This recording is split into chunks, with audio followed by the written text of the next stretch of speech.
आज डॉक्टर भविष्य निर्माण मिशन के तत्वाधान में स्वास्थ्य जागरूकता अभियान में उपस्थित हमारे यंग, डायनेमिक और डैशिंग पुलिस सुपरिटेंडेंट साहब शुभम आर्य जी, हमारे टीम के मेंबर्स, वरिष्ठ पुलिस अधिकारीगण, यश कलेक्शन के ओनर श्री मिथिलेश पांडे जी और तमाम जोश और उमंग से भरे देश के सेवार्थ और रक्षार्थ हेतु दिन रात तत्पर रहने वाले हमारे पुलिसकर्मी बंधु, आप सभी का अभिनंदन और सविनय स्वागत करता हूं। हम सब में, आप पुलिसकर्मियों में और चिकित्सकों में कुछ समानताएं भी हैं। क्या समानताएं हैं? आप भी समाज में पनप रहे रोग का इलाज करते हैं और हम चिकित्सक आपके शरीर के अंदर पनप रहे रोग का इलाज करते हैं। तो आज के समय में समाज की दरकार है कि सुरक्षा और स्वास्थ्य, ये दोनों में सामंजस्य हो। आप सुरक्षा प्रदान करते हैं और हम चिकित्सक स्वास्थ्य प्रदान करते हैं। हम दोनों में एक सामंजस्य अवस्थापित हो जाए तो एक समाज का नव निर्माण हो सकता है। अभी मैं आपको बताऊंगा कुछ गंभीर बीमारियों के बारे में, क्योंकि समय ऐसा है, बदलते परिवेश, बदलते माहौल, बदलता खान पान का तौर तरीका, प्रदूषण की समस्याएं बहुत सारी बीमारियां पैदा कर रही हैं। लाइफ बहुत स्ट्रेसफुल हो चुका है और हमको पता ही नहीं चलता कि हमारे शरीर के अंदर क्या क्या ऐसी घटनाएं हो रही हैं, क्या क्या ऐसा इवेंट्स हो रहा है और हम बहुत गंभीर बीमारी के शिकार हो जाते हैं बिना सोचे समझे। दिखते तो अपरेंटली हेल्दी हैं, आप सभी देखने में तो हेल्दी लग रहे हैं, but this is just apparently healthy, you are not a complete healthy. इसी वजह से समस्याएं बढ़ जाती हैं। कुछ बीमारी, कुछ लोगों को मैंने अभी देखा, करीब 10-15 लोगों को मैंने देख लिया, जिसमें से कुछ लोग ब्लड प्रेशर के शिकार हैं, कुछ लोग शुगर के, कुछ लोग सांस की तकलीफों से परेशान हैं। तो उनकी समस्याएं क्या है, उसको आप कैसे हल कर सकते हैं? मैं एक थीम के साथ आगे बढ़ता हूं, आपका इलाज आपके पास, वो कैसे वो मैं समझाऊंगा आपको। तो बहुत सारे ब्लड प्रेशर वाले मरीज क्या करते हैं कि वो दवाइयां नहीं खाते हैं, उनको डर होता है, या कहीं से पढ़ लेते हैं, कहीं से समझ लेते हैं, कोई बता देता है जिसको पता नहीं है कि ब्लड प्रेशर की दवाई आप खाएंगे तो आपकी किडनी की समस्या हो जाएगी, आपकी लीवर खराब हो जाएंगे, आपकी हार्ट की समस्या आ सकती है, आपको आदत सी लग सकती है। बिल्कुल गलत है।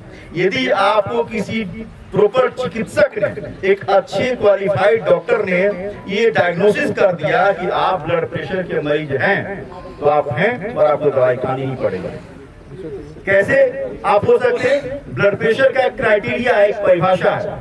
यदि आपका ब्लड प्रेशर 140 ऊपर का यानी कि सिस्टोलिक और नीचे का डायस्टोलिक 90 mmHg से ज्यादा हो तो आप ब्लड प्रेशर की शिकार हैं।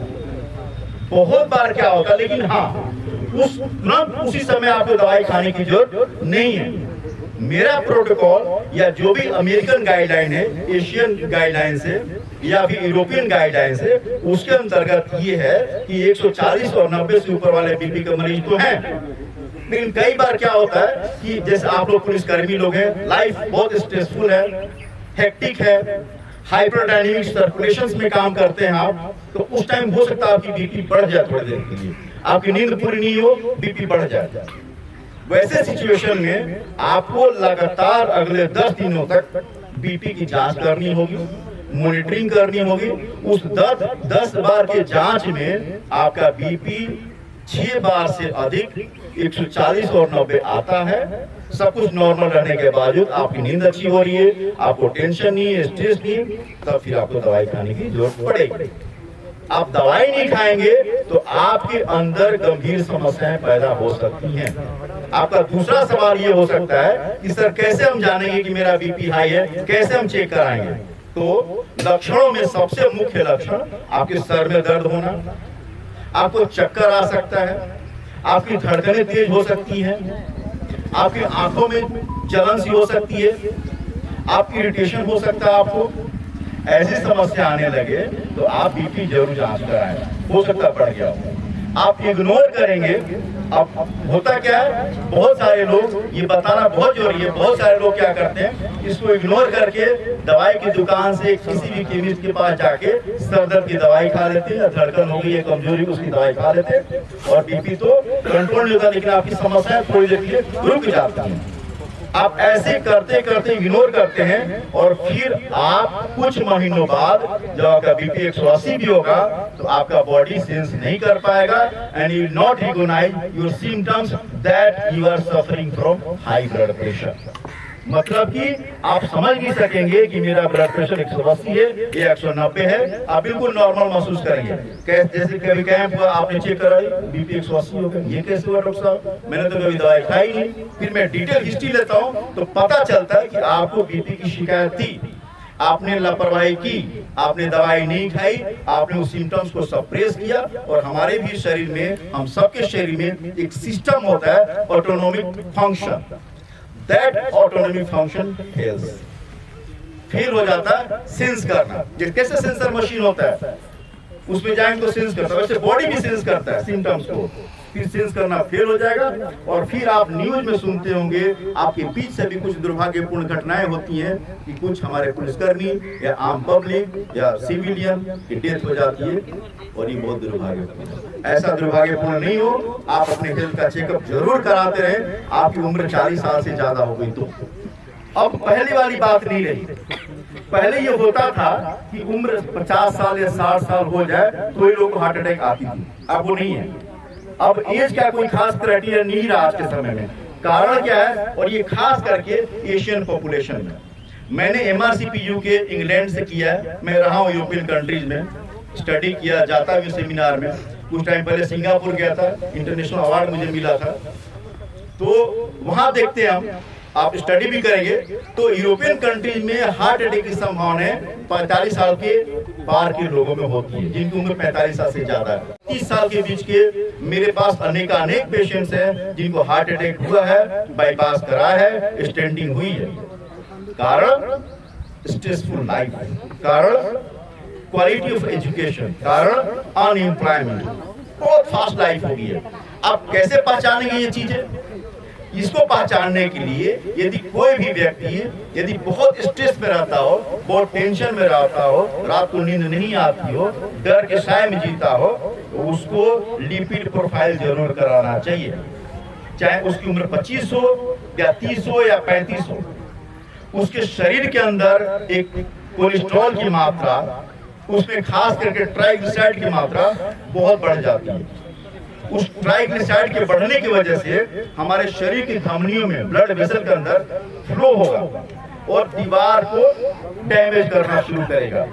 जैसे कि बहता हुआ पानी किसी नाले में बह रहा हो, बहुत तेज फ्लो होगा, उसमें कुछ कंकड़ होंगे तो दीवारों को डैमेज करेगा। करता है कि नहीं करता? वैसे हमारे शरीर के ब्लड वेसल के अंदर भी होता है, और वो डैमेज आपको नहीं पता चलेगा, आपके अंदर ट्राइग्लिसराइड बढ़ जाएगा, वो पता ही नहीं चलेगा। और आप न्यूज सुनते होंगे कि 35 साल का युवा बिल्कुल ठीक था, कोई दवाई नहीं खा रहा था, अचानक से मौत हो जाती है फील्ड में दौड़ते दौड़ते या जिम में कुछ काम करते करते। ये कारण यही है, उसकी लाइफ स्ट्रेसफुल रही है, वो डर के साए में जिया है, या ट्राइग्लिसराइड उसके अंदर बढ़ा है, उसने जांच नहीं कराया और अचानक से दौड़ा, ब्लड सर्कुलेशन तेज हुआ, डैमेज किया, sudden death, no chance of revival. ये आइडेंटिफाई करना।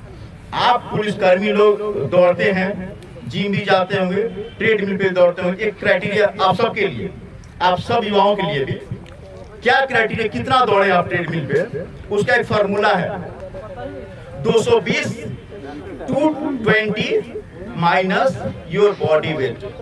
जैसे मान लीजिए 220 आपका बॉडी वेट 60 है, तो 220 माइनस 60 कितना हुआ?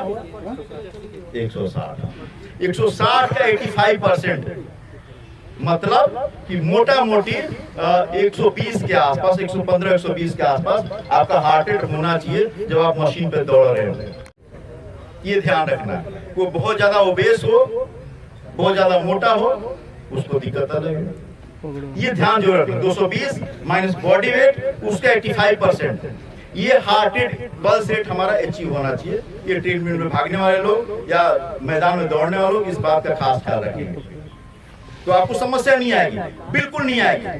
दूसरी बात कि ब्लड प्रेशर की दवाई बहुत कम ऐसी बनी है जो आपको किडनी को खराब करने वाला है लंबे समय पर।